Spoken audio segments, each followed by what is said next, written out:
got here, Buzz TV. It's a fun night. It's Sunday night. We're here at Vamp. We caught up with the Dead Daisies. We're lucky enough to catch up with John Corabi and Doug Aldrich. Guys, it's the last night of the tour. So let's start. How has this tour been so far? It's been amazing, actually. We've been out kind of off and on since last week of May. We've been to the UK, Europe, South America, Japan, and our first real kind of headline tour in America, and it's been pretty fun. Is this going to be on the radio or anything? It'll be on TV. Can I drop an F-bomb? Oh, you drop as many as you like. It's been fucking awesome. Perfect. And again, we've seen you guys been everywhere.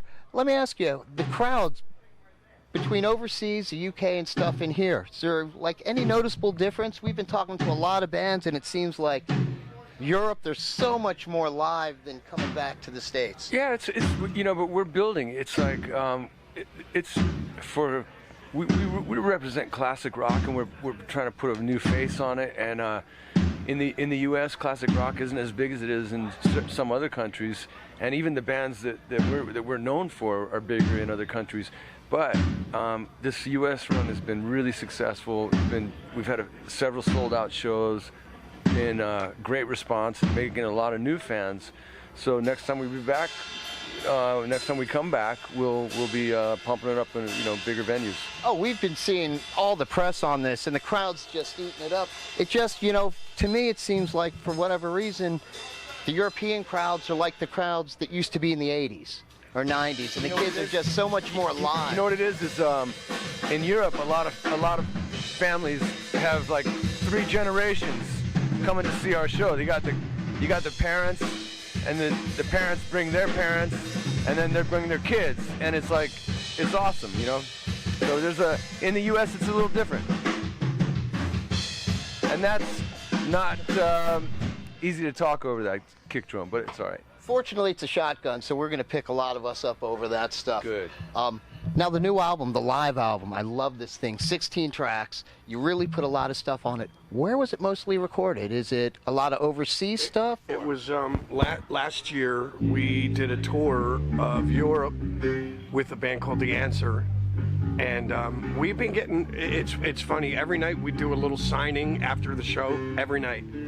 And a lot of the fans were like, "Oh, I have to make some noise record," or, they're like, "I bought the record and I love it, but after seeing you guys, they were saying like, are you guys going to do a live DVD or a live album or anything like that?" So we said, sure, let's, So we recorded like 10 or 12 shows, and to everybody's credit, everybody was firing on all cylinders musically, and then Doug took all the shows.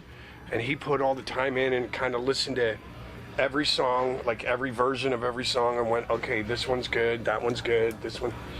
He put it all together, and then we give it to Anthony Fox, who did a great job mixing it. But it was from November, December of last year, we recorded all 3.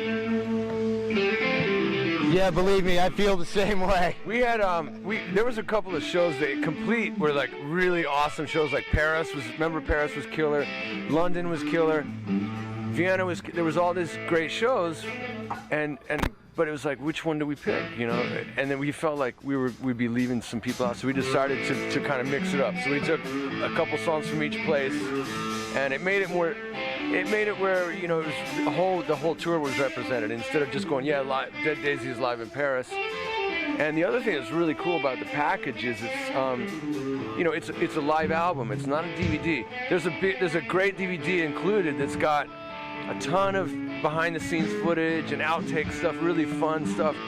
But we just made it a live record because we're fans of like putting the headphones on and using your imagination. If you DVDs are great to concert DVD, but it doesn't leave much to the imagination.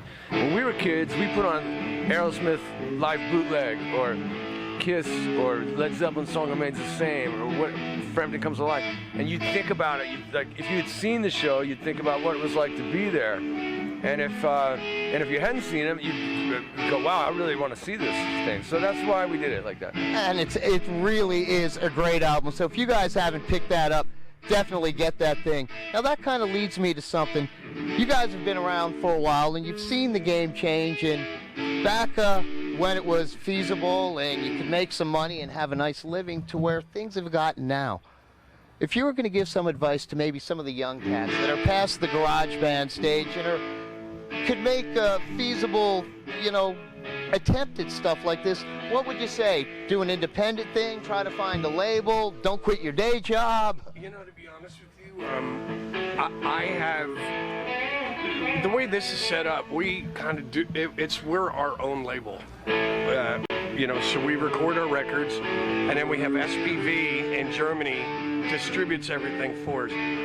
But even with my solo career, I have I've done an acoustic record. I also have a live album coming out in October, November, and basically I just record the records myself, give it to somebody, and then they distribute it. And it's weird because everything's in house. I do all the artwork, everything, So I think the days of the big record deals are gone. It's unfortunate, but and big record sales. It's really hard to sell records now. So a lot of the bands like us, we kind of have a leg up on a lot of the newer bands. If I was giving them advice, I'd just say, do your own thing, be persistent. You handle as much as you can, and don't get discouraged, you know what I mean? Just kind of keep building a following. But the beauty of it is they can do everything themselves. Before, I remember being in the Scream and Motley, and we would do a video and we would give it to MTV. It didn't necessarily mean it was going to get played. MTV would be like, no, yeah.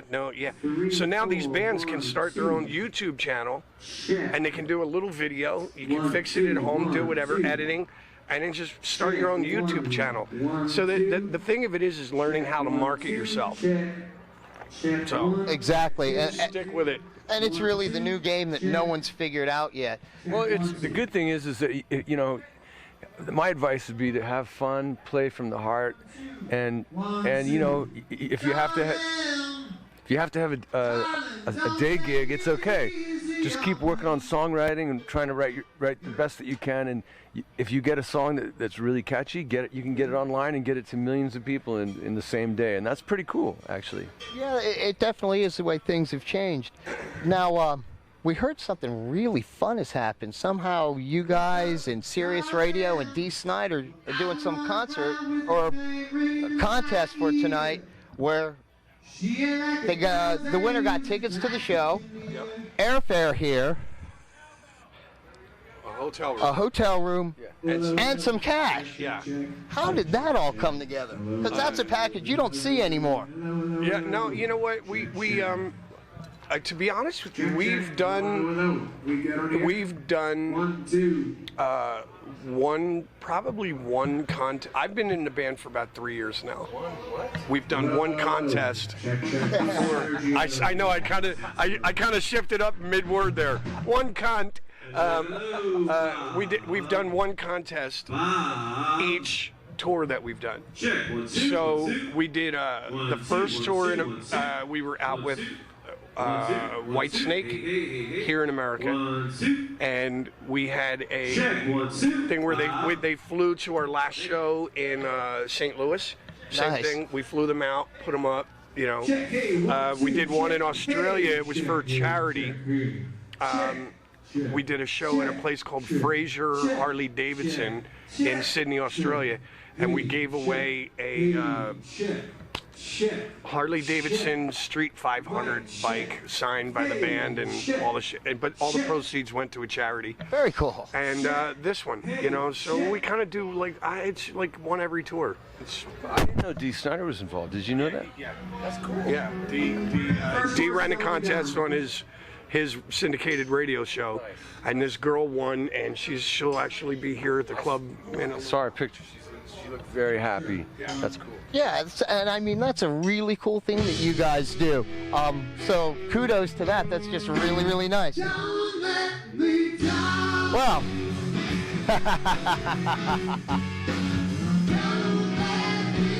Well, somehow we'll try to talk a little above this. Last night of the tour, So what's your plans for maybe tomorrow? I'm probably going to get completely obliterated tonight and just stay up all night and get on the plane and just be an obnoxious asshole to everybody on the plane. That's my plan. Not too obnoxious, because these days they kick you off the plane or they land early, and Yeah, well, I'll take my chances. there you go. Going home, going to sleep in your own bed? Yeah, actually, in my bed or my son's bed, or it's like a big camping situation at my house now, where we kind of all move around. But it's about the kids for me right now. I got a Harley in the garage that I need to put some time into and get it up and running, and then we're gonna be writing some songs and doing stuff, and passing ideas around. We're getting ready to make a new record. So. Oh, and we can't wait for that thing. So, hold on. Why were they playing over my answer?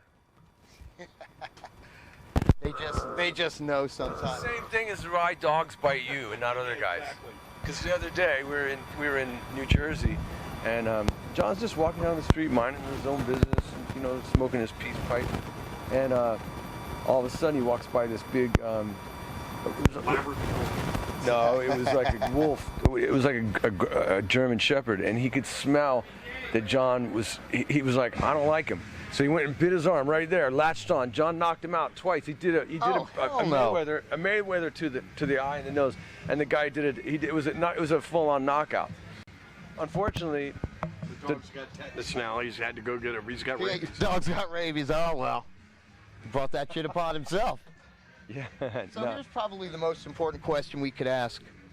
What might we have left out about the Dead Daisies they need to know? Let me see. Well, we talked about it. We're getting ready to do a new record where we recorded the last record. The new album. The new album coming up, yep. Actually, let's tell them if they need any info, any merch info, whatever, they can go to www.thedeaddaisies.com. And we're going to have, we've got just whatever you need is there. I would say that but you should know that the Dead Daisies really appreciate everything you guys do for us. It's been constantly getting better and better, and we're together with you. That's part of the Daisies motto, is we're doing it together with the fans, one day at a time, one fan at a time, one song at a time. We really appreciate your support, so thank you so much. And this band brings it live every night. We've been following every stop on the tour. You guys do great media stuff, and it's always out there. And they just bring it every night. No one phones it in. It's not like, oh, we got to play a show. These guys bring it. If you're lucky enough and they're in your town, or if you could get to a town, you got to see this band. Now, here's something we do if you guys are up for it. We have a little game we play called Roll the Bones. We have 30 pre-selected questions. We'll let you pick a number between 1 and 30. All right. I think 4 of them actually deal with music. Okay. Go ahead, pick a number. 13. 13. Biggest pet peeve. I think we just witnessed it. My biggest pet peeve, I said, other than my ex-wife voice, would be the sound of fucking drum checks. There you go, guys, especially during an interview. Between 1 and 30. I'm gonna reserve the right to opt out. No, I'm just kidding. That's okay, no, too. I'm kidding. I'll go. Let's see what question number 1 is. It's got to be a good one, If you could be any superhero, who would you be and why? I guess I would have to say Batman. For some reason, the kids like Batman the best. I don't know why. Batman and Superman, it's always been a kind of a competition, but Batman's got the cool outfit, and he's got the ears, and he's got the mysterious thing, and he's got the car. So, He definitely has that. Batman wins on a lot of those counts. Although Superman can fly and he has X-ray vision. Think about it. Well, The X-ray visioning a lot of shit. we are in Vegas, so there you What go. happens here stays here. Or ends up on the internet, so be careful, my friends. Guys, I really appreciate you taking the time. I know you got a meet and greet coming, and then you got to decompress so you can get up on stage. I appreciate you taking the time. It truly was a pleasure. Thanks, bro. Yeah, John and Doug. For me, for Buzz TV, for the Dead Daisies, we're out of here, guys. See ya.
And, what's that say? Hey, Doug, let me play some. Can you play? All right, come on, get up here. All right. Just go around there, buddy. Yeah, you want to play fucking guitar? Come on, bring it. How you guys doing, okay? All right, I have no idea what's going to happen here, but we're going to bring our friend up, I guess, and...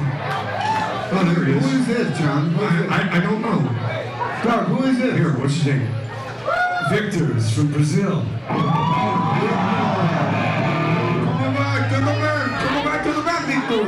Everybody say hello to Victor from Brazil. All right, don't get cocky, buddy. How you guys feeling? Are you ready to get sweaty? Are you ready to get crazy? Yes. Are you ready to make some noise?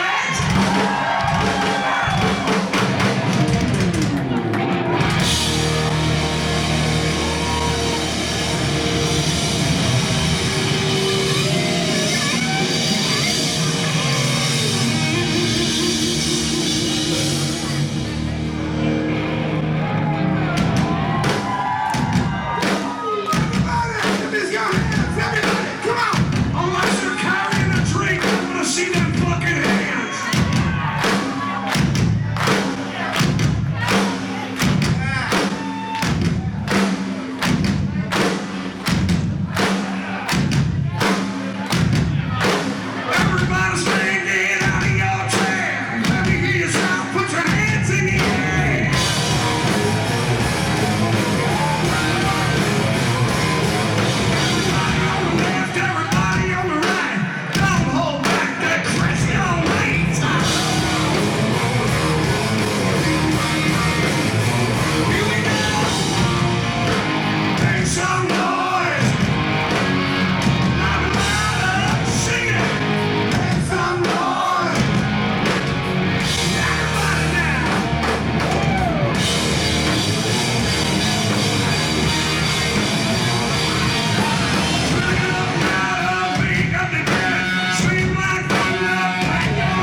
the stone covered hallowed ground. So many times in my